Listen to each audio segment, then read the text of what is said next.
Imagine you are standing completely still on a perfect, unbroken plain of pale white ice. Above you, taking up nearly half the sky, is the bruised, violently swirling eye of Jupiter, staring down at you like an ancient, indifferent god. The silence inside your helmet is absolute, broken only by the frantic, shallow gasps of your own breathing. You take a single, hesitant step forward. The crunch of your heavy boot against the frost reverberates up your spine. You look down, and your heart stops. A microscopic, jagged fracture shoots through the ice between your boots, branching out like a spiderweb into the infinite, dark horizon. A low, mechanical groan vibrates through the frozen ground, and you realize, with absolute, sickening certainty, you have just stepped onto a cosmic landmine, and you are not going to survive the next 10 seconds. From the absolute safety of Earth, looking through the polished lenses of our greatest telescopes, this moon looks like a masterpiece of celestial art.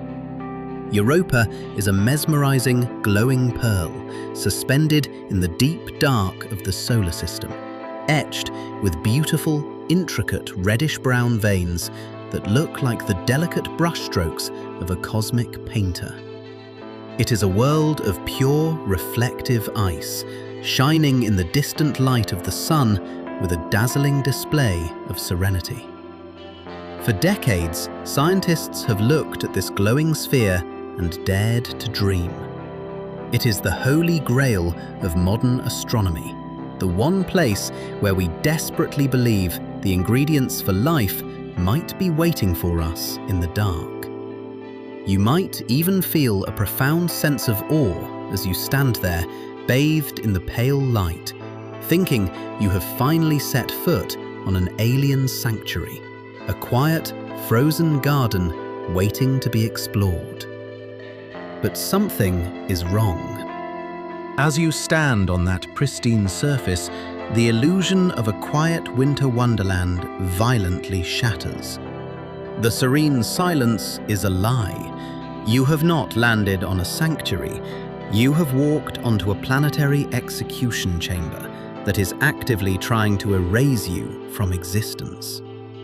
Those beautiful reddish-brown veins you saw from space are not painted brushstrokes.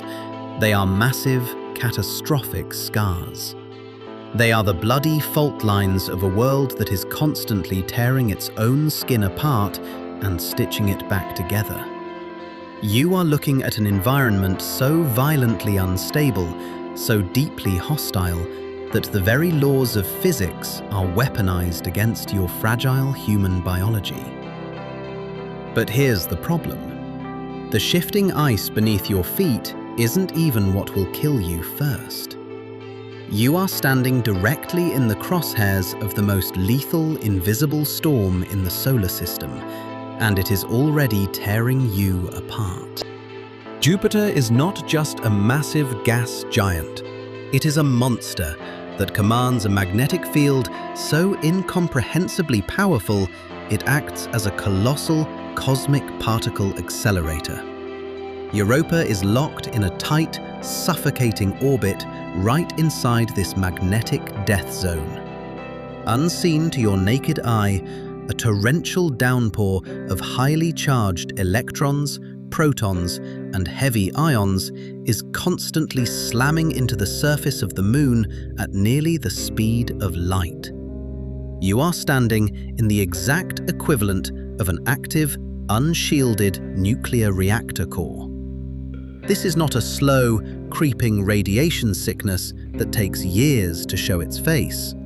This is a blast of subatomic shrapnel so fierce it physically tears through the reinforced polymers of your spacesuit, through your skin, and straight into your cellular structure. Your DNA is being shredded like wet paper in a hurricane. When NASA designed the Galileo probe and later the Europa Clipper mission, They couldn't just build normal spacecraft. They had to build heavily armored vaults out of thick titanium and tantalum, just to keep the computer brains from melting into slag during brief, fleeting flybys. But you are not a titanium vault. You are flesh, blood, and water. Your nervous system begins to violently misfire. Blinding, agonizing flashes of light erupt inside your eyeballs as high-energy particles physically punch microscopic holes through your retinas. You are being microwaved on a subatomic level, your very genetic code unraveling in the freezing void. This radiation alone would kill you in minutes, leaving your body a sterile, scorched husk.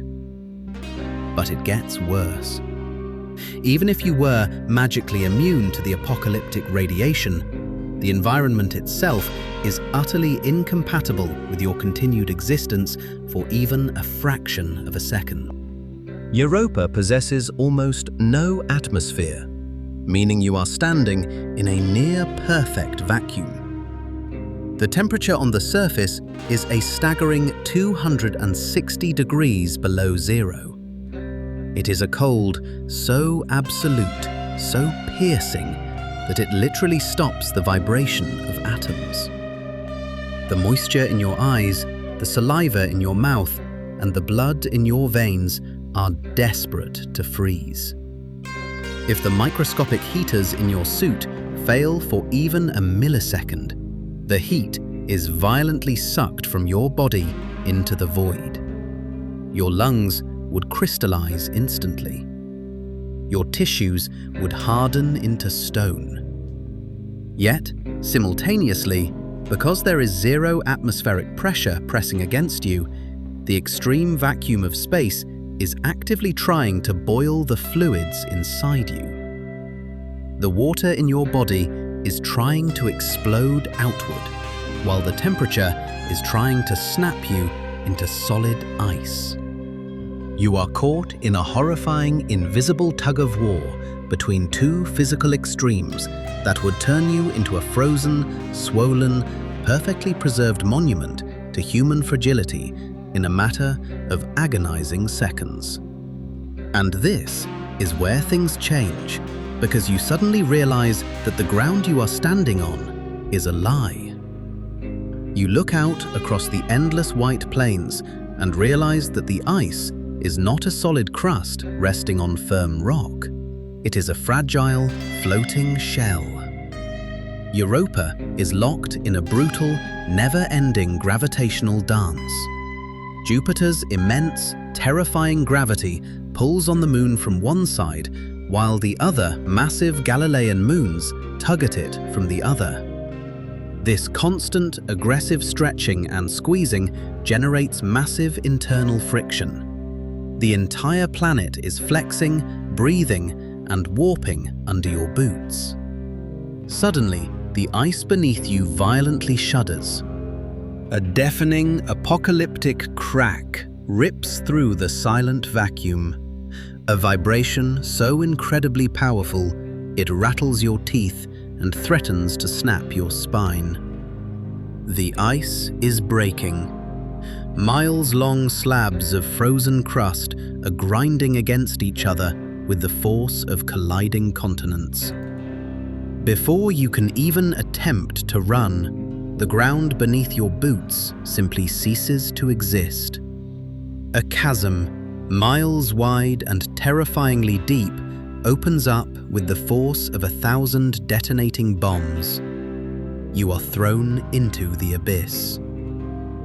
You are tumbling through the dark, bouncing off jagged blades of ice the size of skyscrapers, falling deeper and deeper into the throat of the moon. The pale light of the distant sun vanishes entirely, swallowed by the collapsing ice above you. But that's not even the worst part. The fall isn't what is going to end you. It is what is waiting for you at the bottom. You smash through the final, jagged layer of the crust and plunge into absolute, impenetrable blackness. The vacuum of space is instantly replaced by the crushing, suffocating embrace of a liquid nightmare. You have just fallen into Europa's hidden subsurface ocean. This is not like the oceans of Earth. This is a lightless, churning abyss that is up to 60 miles deep. It contains more than twice the amount of water found in every ocean, lake, and river on our entire home planet combined. The moment you hit the water, the temperature shock is absolute, but it is the pressure that sentences you to death. On Earth, the deepest trenches possess a pressure that can crumple military submarines like empty aluminium soda cans.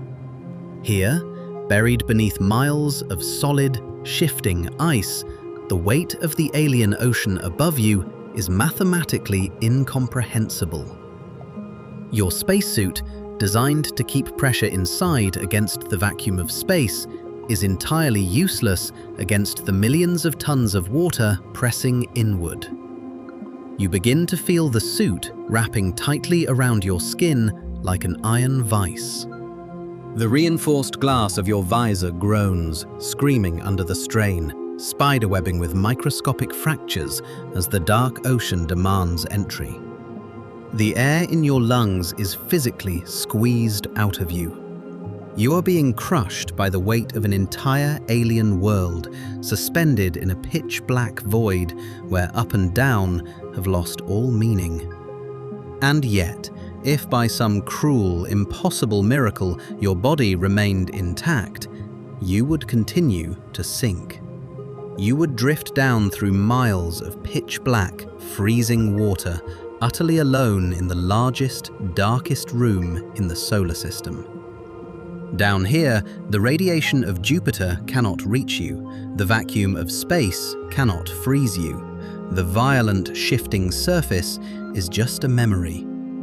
But the deep holds its own unique, primordial terrors. At the very bottom of this eternal ocean, the rocky sea floor is torn open by the exact same gravitational friction that cracked the ice above. Massive, violently active hydrothermal vents spew toxic, boiling chemical soup into the freezing water. It is an environment of absolute extremes, where scalding, acidic heat meets freezing cold in the total absence of sunlight. It is a primordial cauldron, churning out thick, black clouds of sulfur, methane, and iron.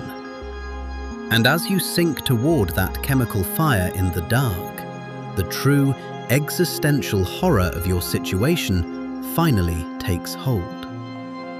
On Earth, in environments exactly like this, in the deepest, blackest trenches of our oceans, life did not just survive, it thrived.